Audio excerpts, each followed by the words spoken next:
Hello, my friends. It is day 288, and we're reading Mark chapter 4 through Mark chapter 5. But before we get into our recap today, I want to thank you for taking a moment to check out this video. Hopefully, you're finding the yearly Bible reading program enjoyable, helpful, and everything you need it to be to encourage you as we enter or move through this final stretch of reading the Bible. If you have not yet accepted the invitation, it's okay. You can check out the description box. You can join us, or you can prepare for 2026. We're rounding up for year number 6 of reading the Bible, and we're extremely excited about everything we have planned, everything that's going to be going on in the upcoming year to cultivate what I hope will become the largest Bible reading community in the world. And so looking forward to that. But listen, here we are.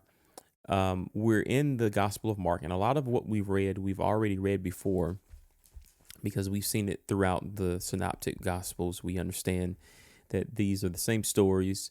Unfortunately, there are some things happening here that are a bit tragic. You have the death of John the Baptist, which is a horrific story, or rather, should I say, a depiction of what happens whenever you oppose the king. And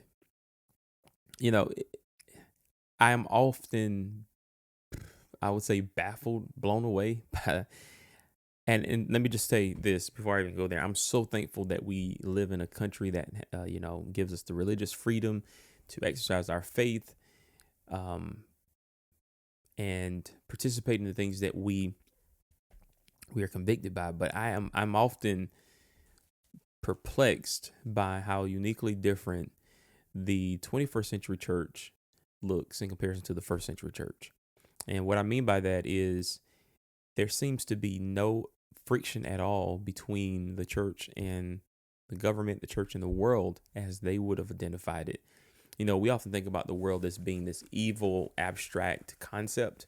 Whenever they thought of the world, they thought of it being quite literally, the Roman Empire in many respects, because when you think about the word world, that's an arrangement, the cosmos, and that has all the unique nuances and implications that points to a society that is driven by a particular, not only an idea, but figures, individuals, imperial rules that embody and cultivate those hostile ideas that oppose the very purpose and the very desire that God has for his creation. So, when we look at, and I'm actually a day ahead, I'm sorry.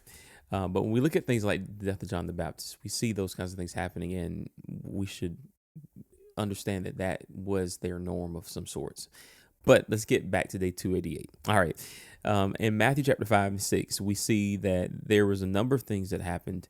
And I think all of this is helping us understand just how unique it was for Jesus to enter into the world. It's not necessarily that all these things were not happening before, but they all matter now because Jesus is here. You get what I'm saying? So you think about demon possession, think about the sicknesses, the illnesses, the oppression, all these unique things that seemingly just pop out of nowhere in the New Testament. It is, in fact, the New Testament's way of saying these things matter now because there's someone here that can do something about it. And we want to pay attention to that aspect of Jesus' ministry and not diminish it, because it's absolutely necessary and meaningful to our ability to comprehend the impact that he had on the world and on the nation of Israel, who in turn became guilty of rejecting their Messiah. Now, out of everything we read this week, or today, the thing that was most pressed upon my heart was in chapter 5, where we see this woman who had been suffering for 12 years mustered up enough faith to go and touch the hem of Jesus's garment and become healed. And there's just one little line in today's reading that was just a complete blessing to me. And it was in this 24th, 25th, 26th verse. And I say one line, but it's actually more of a storyline. So this is what it says. Jesus went with him, and all the people followed, crowding around him. A woman in the crowd had suffered for 12 years with constant bleeding, and she had suffered a great deal of many doctors. And over the years, look at this. This is the part. She had spent everything she had to pay them, but she had gotten no better. In fact, she gotten worse. And so she heard about Jesus, and she came up behind them through the crowd and touched his robe. Now, in verse 26, it's that part that says she spent everything she had, but she had gotten no better. In fact, she had gotten worse. And for some reason, as I was reading through that, I was like, man, I get that. I really do get that. You know, when we're as believers, there are these moments in our life where we feel like, surely everything I'm doing is going to pay off and everything is going to be okay.